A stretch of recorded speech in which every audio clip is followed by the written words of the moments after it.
In the spirit of Valentine's Day, let's talk about the time Teddy Pendergrass paid to get his girlfriend unalived. So in 1974, Pendergrass was debating on leaving the group that he was currently in due to creative and financial differences.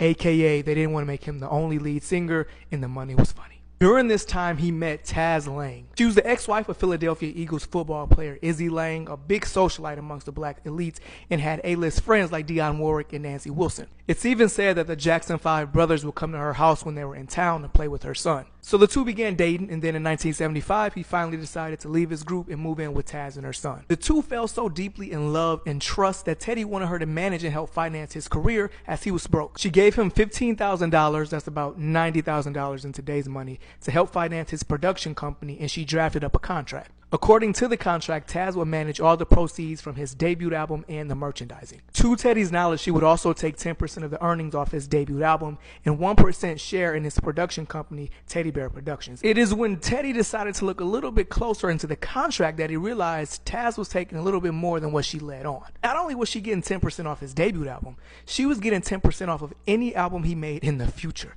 on top of 10% on any outside business ventures he ever did. He was furious when he found out about this. I mean, this is the main reason he left the group he was in the first place, shiesty money.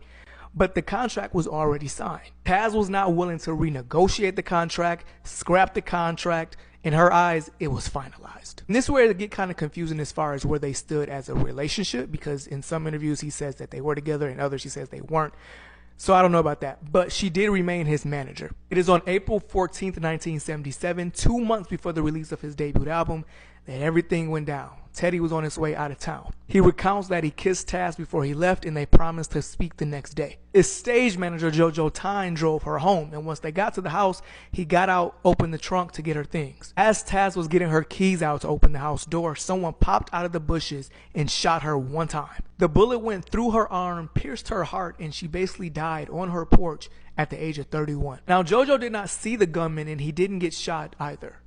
At Taz's funeral, Teddy did sing, and there were many dirty stares at him. It was just confusing because there was no robbery involved with the shooting. JoJo was untouched. He was conveniently out of town.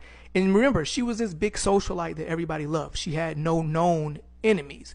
So the sustained conclusion just went back to the well-known dispute about the contract. People believe that he paid the Philadelphia Black Mafia, who had members that was close to him. But to this day, this murder has not been solved. It's only a few years later in 1982 that Teddy slammed his Rolls Royce into a tree, resulting in him being paralyzed from the neck down.